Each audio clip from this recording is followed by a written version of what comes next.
What's up, race fans, and welcome to another episode of the Pecino Report. This is the podcast/vodcast that gets straight past the hype and sinks deep into the brain of the man with a plan, the man whose name is on the tin, Mr. Manuel Pecino. We find out what's going on in the MotoGP paddock. We really get past all the hype, past all the speculation. We don't talk about rumors. We only talk about facts. If you want to know what's going on, you come and see the Pecino Report. So here we are, season 2021. It's episode 22. So this time last year, we had the Sam Lowes episode. And funnily enough, we actually interviewed Sam Lowes in episode 22 last year. So if you haven't seen that yet, go back and have a look at that one. So we can't make it the Sam Lowes episode again this year. So what should we do? Tell you what, it's the Alex Lowes episode this year. He's also number 22. Not particularly maybe a MotoGP racer, maybe a World Superbike racer when he can stay on the bike. Jeez, have you seen him last weekend? I don't know. But it's the Alex Lowes episode. Why not? Why not? So it's a non-racing week, so it's been a little bit quiet, although, like I say, we did have World Superbike racing this weekend, which was quite good. So we're going to have a little bit of a talk about the news, what's going on behind the scenes, and we're going to dig into a couple of stories with the man with the plan himself. Before I do that, let's go over to my co-host and see what Andra's been doing on her week off. Andra, how you doing? I don't know what I've been doing on my week off. We had Father's Day here in Australia yesterday, so it was a nice family weekend. Do you know what? Before we recorded tonight, I was like, there's not much to talk about. I don't know what's happening. And now, as we've done our pre-show talk, I'm getting quite excited because there is quite a long list of news and things to speak about. So I say, let's get into it. Indeed, let's get into it. And without further ado, we go and go straight over to Spain, to the man with the plan himself. Manuel, how are you doing, El Jefe? How's things over there? Yeah, good. The summer is going to an end, but I am ready in tomorrow. Yes, I will ride to Aragon. Lovely. To have I think it's the first Grand Prix with spectators here in Spain. Oh, fantastic. Ooh. How long is that ride for you? It's a 3-4 hour ride. Aragon is in the middle of nowhere. Yep. It's the most, how do you say, region without people. Right, like Australia. Yeah. So what is the advantage of it? That there is no police. Oh no! Of course, it's like the Northern Territory. I don't know how it works in Australia, but in Spain, the police basically are in the areas where they can put tickets. So if there are no people, they don't make money, they don't go there. So for us, bikers is the best region in Spain to ride. Manuel, what is the speed limit, or do you have a speed limit? Yeah, it's officially. Officially. I think it's 120 Ks. I think he's wow. not sure. He doesn't know. Unbelievable. Nobody does it. No. Indeed. We are in Southern Europe, Stu. You know how it works down here. Exactly. Well, I'm really jealous, mate. You get to go to the MotoGP. You get to go for a ride on almost open speed limit roads. And I think you were saying before you're on a like a Moto Guzzi 850 adventure tour. Yeah, a new bike. I'm looking for it. It has not much power. It has only, I think, about 70 horsepower, but it's good enough. The roads are really twisty, so it's good enough. Beautiful. Sounds great, mate. Indeed. All right. So look, before we get into it, last week, you remember, Manuel, I put you on the spot and I said that you need to read through some of the comments on the last week's video and decide which one you liked most. So someone could win a subscription to that thing behind you there, to pecinogp.com. That's it. Did you have a chance to look through those comments? I did know. Oh, yes. People were engaging. And I am fantastic.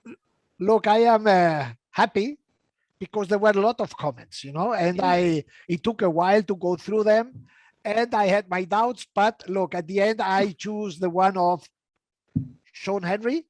You're a winner. Yes, because I tell you, he writes from Vietnam. Yep. And his comment has been nice, and he says that he's in a lockdown, and I think we all have an experience what lockdown means. You end talking to the walls and this kind of stuff. So to avoid this, Sean, we will give you a subscription to Pecino GP for a while.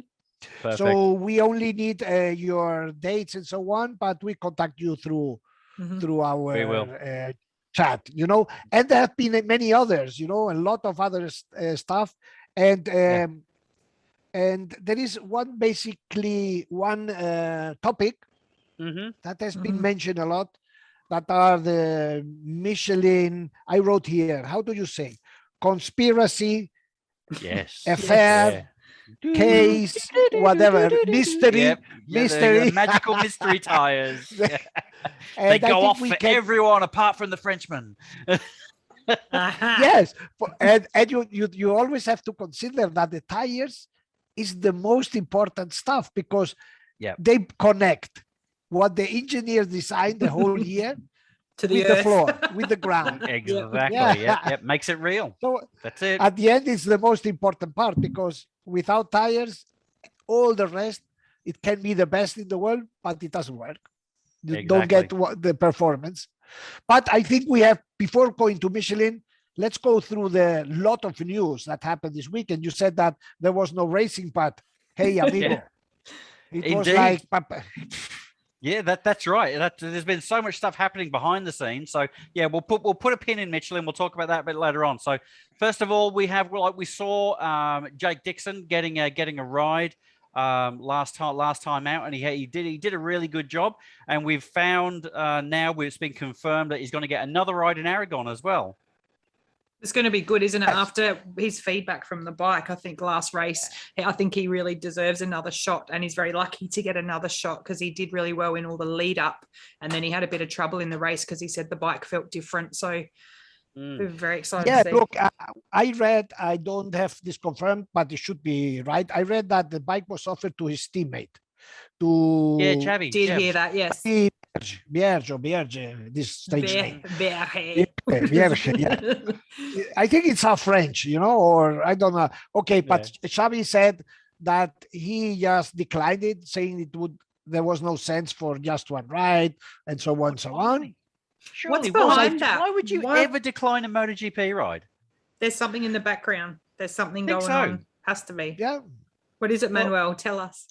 No, I don't know. But I look, okay, that is the big thing to ride the MotoGP. But if he is trying to show something in Moto2 or whatever. But is he competitive for the championship? He's not even. It's not missing a race. I don't think so. But well, anyhow, he declined, and then obviously Jake. You know, he lifted his finger. Me. Absolutely.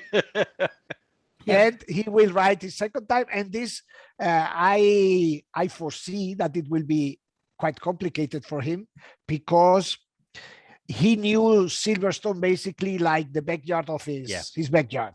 He raced there with the BSB, you know, so he knew the track to the millimeter.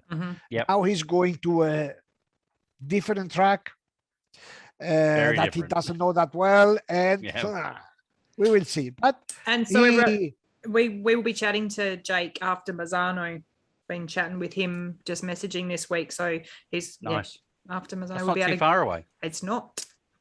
So it'll be good to see what he has to say. Yeah, and he will be able to tell us his feelings. So let's see what Jake does. And as Jake is not riding his Moto2 bike, shifting up, there's an empty spot. John McPhee is. It's great. It's another surprise, another rider that hasn't, he has not ridden he's underperformed. Yeah, he's underperformed, but he hasn't been up to Moto2, has he? And is he close to the age limit for Moto3? I think so, but he should have been in Moto2 this year. I think we explained this, and then because of political reasons, you know, and he hasn't had a chance to prove himself, because he got taken out the first 3 or 4 races by other riders. No, but at this time, I think everyone knows the potential of John, you know, even if he has had that super bad luck, but everyone knows what he's capable. So, and for him, it will be a huge experience to ride the Moto2, you know, it's basically the double of power on the bike. So he's never, and he's always just been in Moto3 he's been in for quite a few years. This is his first opportunity to step up.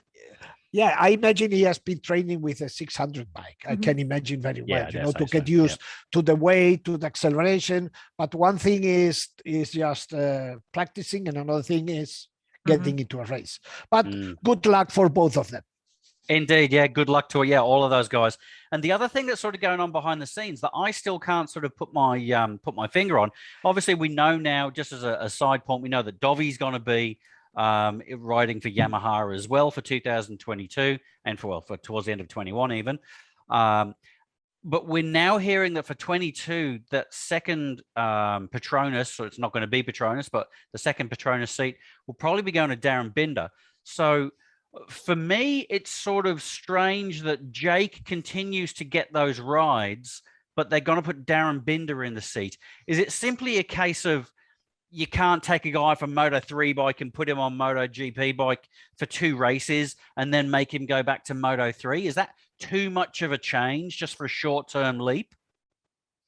That's a good question, Stu. That's a good question. Yeah, because it would make sense to give this opportunity to Darryn if he rides, despite being a big difference between moto.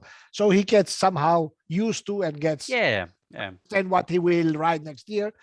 But there is much behind of other reasons, like the sportive reason, in my opinion. BT Sport, the UK broadcast of the championship, they have a superpower, and for them, Jake is a very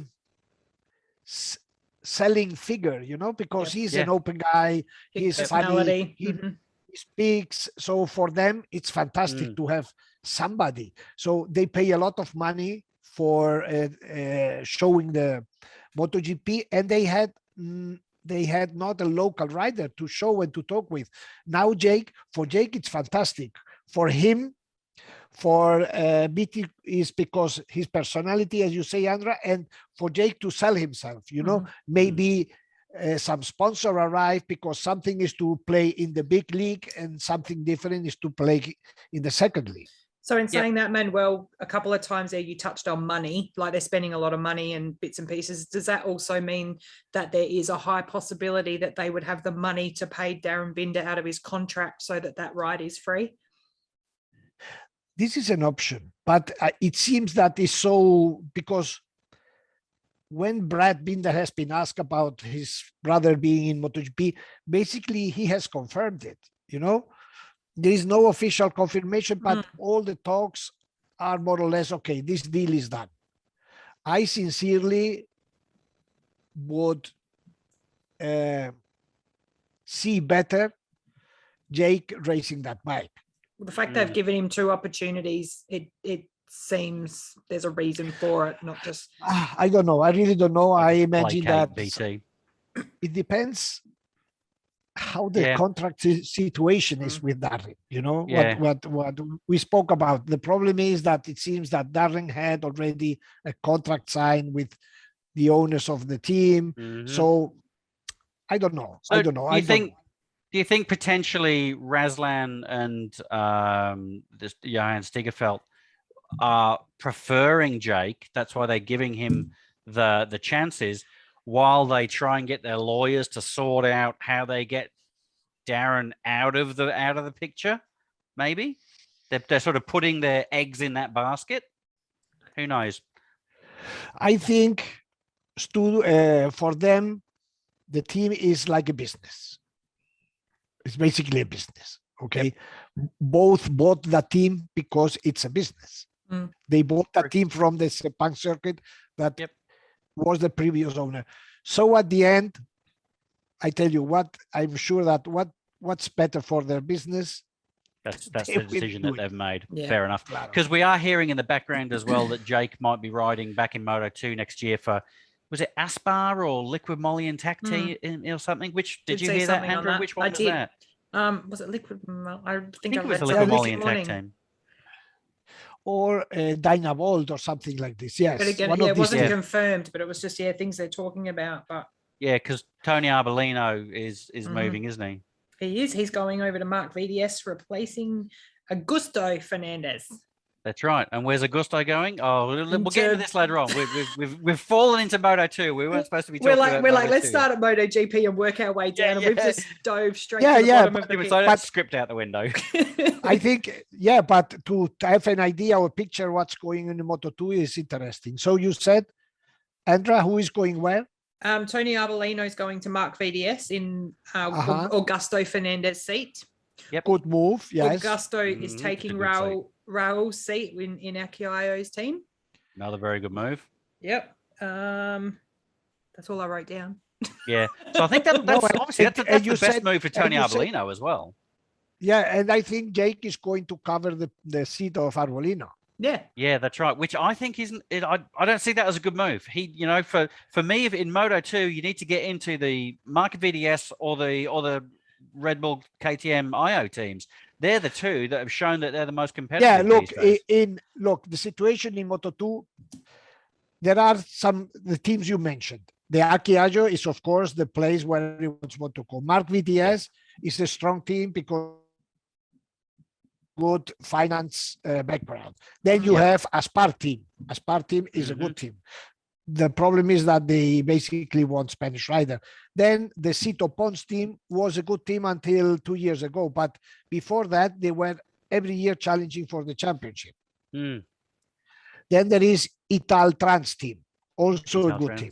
Yep. Joe Roberts and Lorenzo Dalla Porta. Yep. And then this German Dynavolt, Ricky Molly or whatever, the team is one of the healthiest team in Moto2 in terms of support, because and it's owned by a guy who is the owner of the team. The problem is, and all the riders who went there, the problem is that this guy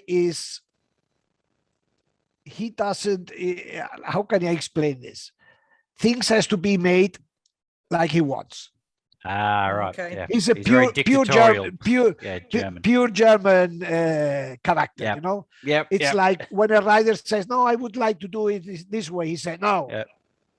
This is my way or the highway, yeah? And we are German, we are good at building highways. So if you see Thomas Luthi was there and he left, and Arbolino is there and he's leaving. Yep. So if it was a real top team, people would stay there.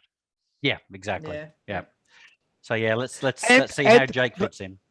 Yeah, and regarding Augusto, I'm not sure if he's doing well, you know, because in the last 3 years he has been in Team Pons, then 1 year in Mark VDS, now he's moving. He's riding really well though. Is this the first year that he's done quite well? He's standing out. Yeah, in Team Pons, he was at the end of the championship, he was challenging for the title. Yeah. So the problem is that he has to settle down, because every year means that you get into a garage where you have to understand the people. They have to understand you, you know, because it's not easy. Because when you start, your chief mechanic, for example, when you say the bike does like the rider does, tack, tack, tack, tack, tack, tack. You know, tack, tack, tack, tack can mean many things. Yeah, exactly. Yeah. I don't know. That's a technical term. I was watching Maverick at the testing day and explaining, and I was just like, how do they even know what that means? Exactly. Yeah. It's like therefore, this can say it's sliding or it's pump. Yep. So it definitely goes over the language barrier. Yeah, the chief mechanic has to learn the rider's language and vice versa. Yeah. And Augusto is moving to a new place. Although Team Aki, we have seen that is super high. He's worked his way up, hasn't he? Exactly. Yeah. So that should be interesting. Yeah, definitely for Moto2. So just wrapping up the Jake movement and everything, and then the SRT. So yeah, it looks like a good ride for Jake in Aragon. We may or may not see Darryn Binder on that bike next year. But one person we're definitely going to see on that bike next year is Dovi, yeah? On that bike? No, on Valentino's bike. Oh, sorry, on Valentino. Of course, on Valentino's bike, yeah. in that team. Yeah, that's right. In that team. So, and Stu, I understand, because what happens in Yamaha is so confusing. You know, they put it like in a one of these apparels, and now the situation is this: in Misano, we will see Dovizioso on the bike. Jake will ride in Aragon. It's like a bucket with bike names in it, and they just all reach in and pick which one. It's an Uber. That bike is like an Uber. Everyone's been in it. So the story is, we will see Dovizioso on, let's call it the Jake's bike. Jake's bike. Yeah, it's definitely Jake's bike. Yep. That before was Morbidelli's bike. Yes. Yep. But now Morbidelli is on ex Vinales bike. That now is Calcraccio's bike. Yes. I hope they sanitize these bikes in between each race. No, you have to stop and follow perfectly the path, you know, because if you lose one exit, then so going back, Misano in 2 weeks' time, okay? There, Dovizioso will appear on ex Morbidelli's 2019 M1. That's it. Yep. And I got a phone call from the guy in charge of the future sponsor that will be with you. They'll be with me, will they? When will they be with you? Yeah. So they will they will show in Misano a huge presentation explaining the racing plans, explaining their relationship with Dovi. So it will be something interesting. No, Dovizioso will be back. He will, what rest of the season, ride an old Yamaha, but next season he will ride on the bike who is now Valentino's bike. Yes. That bike. Now he will race 21 bike. Next year he will race 46 bike. And the 46 bike will be a full factory bike like the one of Quartararo and Morbidelli. Exactly. It's very, very confusing. That's going to be a good team, isn't it? You know, the best thing is to take a pencil and write down. Okay. Yeah. You know, to make a schema. I don't know. We need one of those, you know, like crime scenes where they have all the different things with the links all on the board. The link, I feel like we need to do that. Exactly. Yeah. We were saying beforehand, this guy is the one that I'm most excited for. I can't wait to see Frankie back. Exactly. And some of the results he had towards the end of last year were absolutely amazing on, you know, a bike that was reasonably competitive. But then this year, it was the same bike. It was an old bike. Yeah. He won 3 races with that bike. Exactly. Yeah. So to see him on the full factory bike from Misano is going to be incredible. Is he all recovered, Manuel? Because is he recovered from his injury? Yeah, well, I thought that he would return in Aragon, but at the end, I think he's doing well because it seems that the team and himself has said, look, when I'm back, I will be 100%, not like most of the riders who return, you know, like walking like pirates, you know, on a walking around. Now he has that. Now he has that better seat. He'll be looking towards next year rather than worrying about this season. It'll just be getting back and I have a question with Morbidelli that I am very curious to see, because he will not have on his side his crew chief. Ah, right, yeah. What's that? Yeah, so Ramon Forcada, his crew chief, his crew chief will work now with the bike. Continue with our schema. And the Morbidelli's crew chief will start to work with. Pick a name. Pick a name. With Dovi. With Dovi. So they stay with the bike, not the person. Normally, they stay with the team. Yeah. Well, sorry. Normally they go with the rider, but in this case, it's not possible. But look I'm just thinking, Ramon Forcada, who is the crew chief of that bike, he has had Morbidelli, Gerloff. Gerloff as well, yeah. Morbidelli, Gerloff, Crutchlow. Yes. In Austria. Jake Uh-huh. Dixon, Yep. and now Dovi. Dovizioso. 5 riders. Yeah. Wow. He's not going to know Wow. who he's talking to. Exactly. And every time he has to start talking a different language. Yeah. Because Yeah. it's not the same English, the one of Gerloff and Karl Crutchlow. I can bet on That's that, it. you know. This is like the Yamaha experiment or something. The Petronas experiment. Petronas That's report. good. That's exactly. good idea. Yeah. Far out. Nice. Yeah. Well, that's right. To one rider, means something completely different to from another rider. So for the 5 coaching has to riders, learn to translate. 5 different. Sorry, was that 4 or 5 ditters? Oh is that chatter or slip? I don't know. Exactly. Yeah. So it's absolutely crazy. And of course, the other thing, the reason that this is so mental is that somebody is missing from Yamaha, Mr. Vinales, Exhibit A, and he's off with Aprilia. So yeah, all the way out the door. He went. And he ping, ping, ping. He went away. Bye.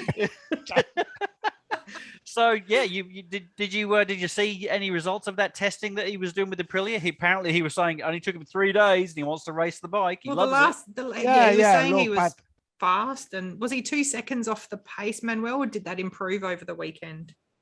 No, look, I don't trust nothing about this test.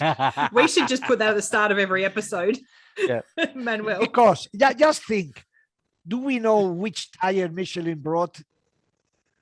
Yeah, exactly. Took to the track. Thing, yeah. Maybe they used super soft tires for him doing a good lap time. Yep. You know? Yeah. So and now they won't give him those again. Yeah, they obviously they won't give him wooden tires for his first ride. After this ride, everybody had to be excited. Dorna wanted a new issue to be talked about. Aprilia wanted to show, wow, now we have finally a winning rider. Yep. And Vinales had to say blah, blah, blah, blah, blah, blah, blah, what he said. But okay. Yeah. But I went to look at the end, the numbers are important. I went to Vinales numbers in Misano last year, the same track. Did he get lap record? He did twice on both races. He made pole position. Yep. In the first race, he made 1:31.4. First race in Misano. In the second race, his pole was 1:31.4. Yes, and the second was 1:31.0. Yep. Okay. He did.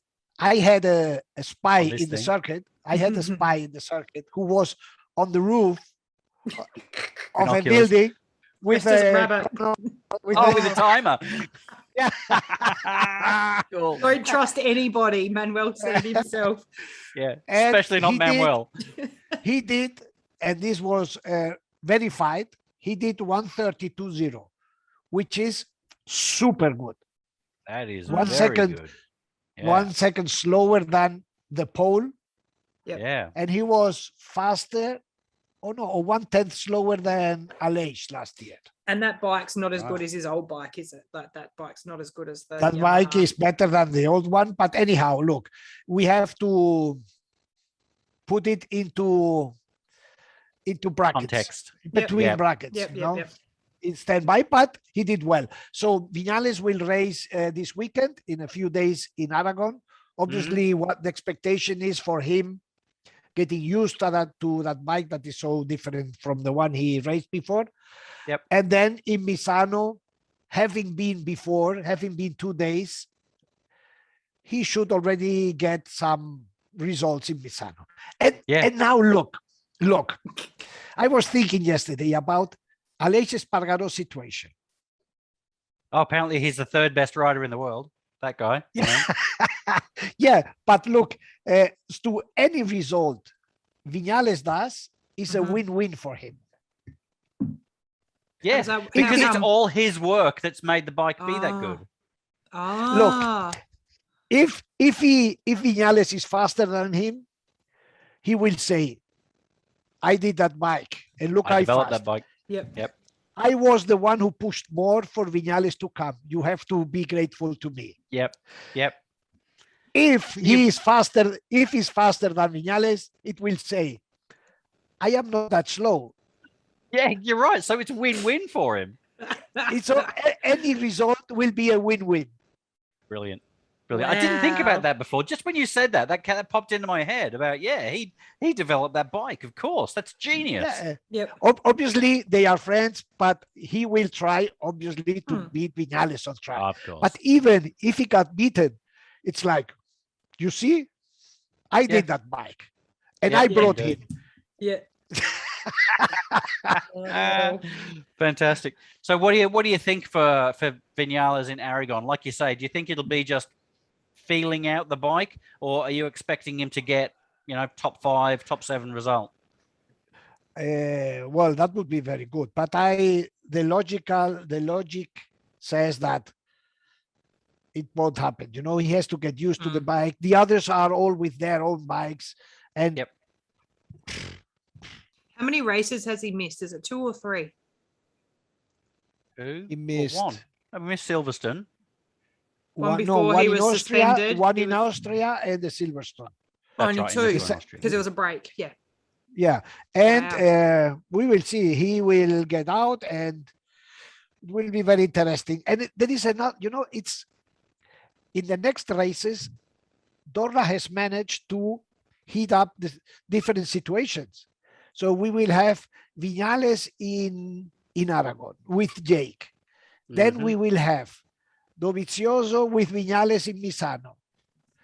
This has been it's like exciting stuff that has helped to push a little bit the interest in the championship. Yeah. Just having a look at his results there from last year. So he was like 4th and 7th in the 2 races in Aragon last year. I saw it, and it doesn't look like it is but he was on a Yamaha that did not do very well, because there is this super long straight that seems to be a good for the Aprilia. Do you remember the entrance into the long straight, Stu? Yeah. It's like a downhill with a slow corner where they accelerate with this big wings that the Aprilia has. Yep. They will be able to accelerate because the downforce is very big. So the acceleration. Exactly. Yeah. They can really use the maximum power of the bike. Mm-hmm. Yeah, that'll be really interesting. We will see. Yeah. Yeah, indeed. So yes, I suppose that's the most things that everyone's talking about these days, isn't it? It's Dovi and Vinales realistically, and what's happening in and around that Petronas SRT team. So we spoke a little bit about Michelin tyres at the beginning there, Manuel. So why are people talking about, conspiracy theories with Michelin? Do you think this is just coming because of the results, or are there more rumors going around? Actually, are the teams talking in the background about tires? Yeah, look, the one who do not good results always complain. Yeah. But the one who do good results do not complain. But this time it has been different, because even the guys from Michelin said that something didn't run as it should in the last races. Remember the tire we saw, Oliveira's tire in Austria, completely destroyed. Yeah. Then it seems that in Silverstone, Bagnaia, Mir, Valentino had big problems with the tire. So normally Michelin doesn't admit this, but now they say, well, maybe things didn't work like they should. So for me, and I have been so far a very big Michelin defender. Yeah. But this time I have to say that it's clear that Michelin has problems with the, how do you say, quality? No, quality control. Quality control. Yep. Your English is better than mine, Manuel. Because what is not possible is that a supposed same tire has so big difference in performance, and then obviously the conspiracy wing, the conspiracy wing says that oh, it's curious that the only guy who has not problems with the tire is French. This guy. That's right. So I Indeed. don't know if it goes that far. I don't want to believe it, you know. Yeah. Yeah, indeed. All right, and before we close things out, you were talking to us before we came online about, like, we know the SRT Petronas teams in Moto2 and Moto3 are wrapping up and closing, but you're hearing that the Gresini team as well is also finishing up. What's the Look, the situation, there? the situation in MotoGP is not good. There are teams that in Spain we say they are hanging on. How do you say what with when a you hang thread? the Fingernails? Yeah. No. When you by a thread, when you dry the clothes, you put like this. Oh, a clothesline. They're hanging on a clothesline. Yes. Yeah. Because financially they have problems. One is the the COVID. No, I don't know. Yeah, the COVID has changed everything. You know, everything. Yeah. All the and I think we have spoken here. MotoGP is changing, has changed, but the whole business has changed because it might be a topic for a special recording because it's pretty long. Yes, it's pretty long. But anyhow, to make it short, Gresini has problems to cover the budget of his future MotoGP team. So they are closing Moto3. They may close Moto2, which is not confirmed, but the things are not going as they expected. And the other team is the VR46 MotoGP team. There, the mess is not huge. The mess is immense. Yeah. So, look, to make it short, because it could be a Tolstoy novel, you know, that thing. Yeah. War and Peace. Yeah, exactly.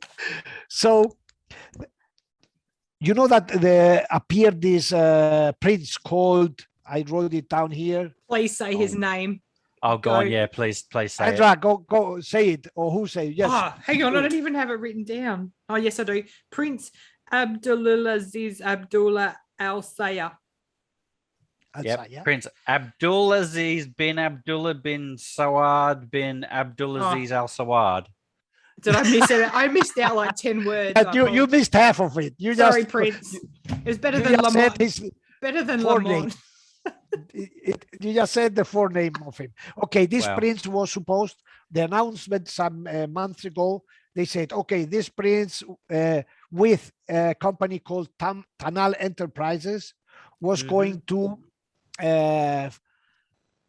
sponsor the new team with 18 million US or euros per year. Okay. And this was some years ago, some months ago, and then a lot of things happened, and the money never arrived.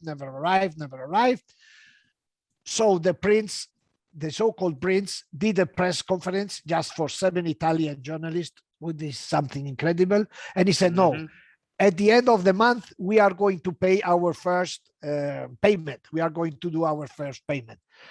The money didn't arrive at when he said. Then he sent out another letter where he said, the 31st of August, we will pay. Yep. The first 31st of August arrived, no pay. No. So I know that the team has switched on B plan. Right. He said, okay, the money will not arrive because every time they try to contact the prince or the prince representative, he says, oh, there is a problem. We pay next week. So they have realized that they were caught in a trap or something like this. Yep. We can't turn back. But look the situation that is now. So they said, okay, we go to our B plan. But the problem is, Stu and Andra, is incredible. There are already a lot of contracts signed with this Tanal Enterprises. Lots. Contracts, everything is on paper. Yeah. And they have even a sticker on the bike. That's on the contract. That's on the contract. And what happens? They can't take away that sticker because it's on the contract. And Estanal has never said that they are not going to pay. They just said that there is a problem, that they are delaying. If look how funny, if they take out that sticker, it's VR46 who has to pay Tanal. Oh my God. So for those people that are listening and not watching, we're just Stu's got a picture behind him of Luca Marini's bike, and just on the front, is that the fairing? What do you call that bit? Just on the nose, just on the front of the nose. There's a tiny sticker that says Tanal on it. So that's what we're talking about for those that are seeing the video. Yeah. Stu keeps pointing. It's right there. You can see right there. Yeah. So isn't the situation bizarre? It is weird. It is super weird. So, and do you see any light at the end of the tunnel for them? Is there another deadline you think coming up? Where we're now I explain you the B plan. The B plan is going ahead with what they have on the bike, with Sky. The Sky with you, I don't know, because with you maybe it's going to the others, but who knows? And then they have an oil company called Bardal. They will push it forward with this. But attention, they have not enough budget. Yeah. Of course. Yeah. Yep. Where did they go to? They went to see Manuel. They went to Carmel Espeleta to get money out of Dorna. To the Grandpa Carmelo Espeleta. Exactly. They were the if you want this name here, VR46 in MotoGP in 2022, Grandpa Espeleta, you'll give us some money. Did you write the script for that? No, that's just it immediately seems like what they do. Yeah, because it was Stu. It was exactly that you said. They said, look, we have this, we are missing some. Yep. If you don't help, we are not pushing forward the project. Yep. And obviously, imagine what would be for MotoGP that VR46 would not happen because they don't find money for the Valentino team. Yeah. So it can't be coincidence then that there's been half a dozen stories in the last week that I've been seeing on social media and news websites about how Valentino Rossi brought wider crowds to MotoGP and brought normal people to love MotoGP. Is that him paying some journalists to remind Carmelo of all this all of a sudden, maybe? Well, Valentino has a legion of journalists in Italy, you know. Exactly. So there is nobody in Italy who dares to write, or very few, not brilliant about Valentino. But anyhow, things happen exactly as you said. I think you have seen too many mafia films. Yeah, exactly. Apparently just the right amount. Indeed, the Italian job. The Godfather 1, 2, and 3. There's the name of the episode, The Italian Job. The Italian Job. So indeed. This is the situation. This is the situation in MotoGP.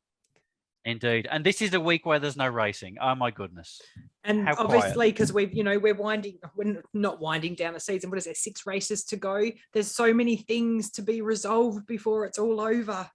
Yeah, exactly. And now there are interest also in seeing what's happening on the track, because Fabio Quartararo is dominating. Okay, he is like playing in another level. But now we will all have interest in seeing Vinales, in seeing wow, Dovizioso on a Yamaha, what he will be capable to do. And look at this. I have forgotten. Dovizioso and Valentino. Dovizioso hates Valentino. Of course, yes. And they sit in the same garage with the same ladders. So imagine if Dovizioso beats Valentino on a Yamaha. That would be. God.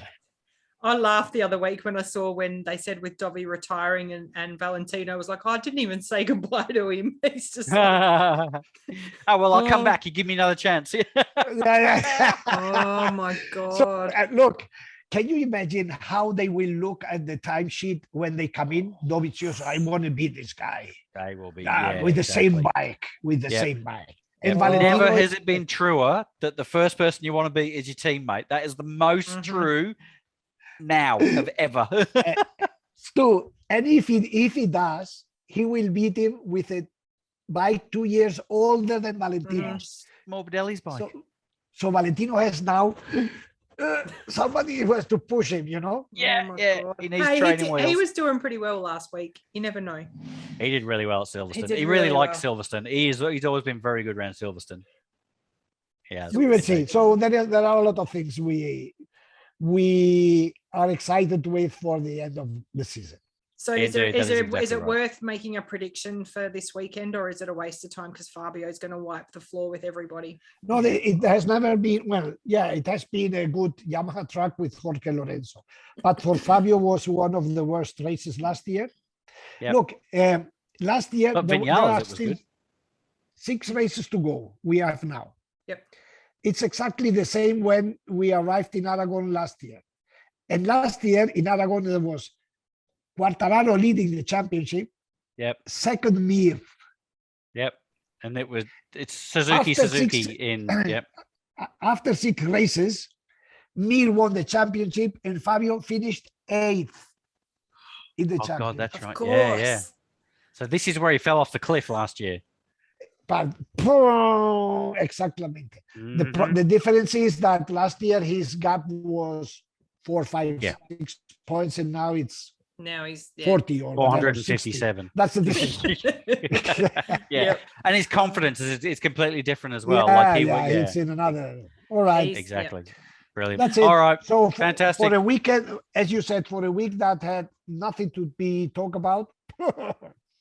Yeah, right. We need another 2 hours. I've got some shout outs to do quickly. So we've got the lovely, can anyone do an Irish accent? Sean Hanlon. To be sure. Sean Hanlon. keeps hassling me. He keeps hassling me to ask Manuel to send him some Ron Miel honey rum that you can only get in Spain.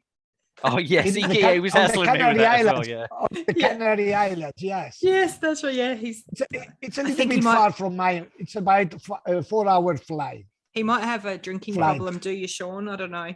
But anyway, he's got good taste in beer. I know that much. I wanted to give a call out to Travis. He made a comment on YouTube. I must have had a little moment last week, and I referred to the tires S soft as slow. Yeah, S for slow. Yep. So I jumped on YouTube myself. I was like, this is Andrew. That's not what I meant. I obviously just had a little moment, but thank you very much for pointing it out. Always enjoy getting feedback. So does that mean S is for slow, M is for and H is for hurry up? Exactly. I seriously did not even realize I'd said that until he commented, but that's okay. Edward Norris, he comments every week. We love your comments, so please keep writing. And a shout out to Michael Rayner. Hopefully I've pronounced your surname correctly. But yeah, it's been fun this week. We always get lots of comments on YouTube anyway, but this week's been extra special. So thank you very much, everyone. Fantastic. Hey, Manuel, I meant to ask, have you got any of those Pecino GP face masks left? Are you trying to make him give away more stuff? Have you got a brand new one that you haven't used? Yeah, you do. Yes, I got some of them. Can we give a brand new Pecino GP face mask away to a listener? Of course, very good. And Stu's going to clean you out, Manuel. He's going to be like, I'm going to clean out your house. Manuel, can you give your house to the best comment? When we get to the wallet, then we speak. Now, I'll tell you what, we'll make it a bit more interesting this time. On the YouTube, on the comments, put down your predictions for the race winner and the rest of the podium, first, second, third. If anybody gets first, second, third, then you'll send them a couple of face masks. I'm even going to comment on that. I want one. What do you reckon? That's difficult. 1, 2, 3, 4. No, let's do something different. Top 10 in order. Okay. Go on. The winner 3 points, second 2 points, and third 1 point. And then if the combination, the one who makes more points, he gets the mask. I can say for special people. After you call this the COVID mask, and maybe also mask like El Zorro. Well, yeah, you can wear it like that. Pecino GP. So tell us again, what do they need to do? They need to predict. They need to predict the podium. So it doesn't matter if they don't pick the podium, it's about the most points. Whoever picks the highest points. If they get it in the wrong order, it doesn't matter because they'll get points for first, second, and third. Okay. Exactly. We can work that out. Awesome. Fantastic. I might need Brilliant. borrow someone's fingers. Yeah. Next week we will meet and see how clever our listeners are. Exactly. Yeah, we will indeed. Right. Okay, everybody. So that's it for another week of the Pecino Report. Thank you so much for tuning in.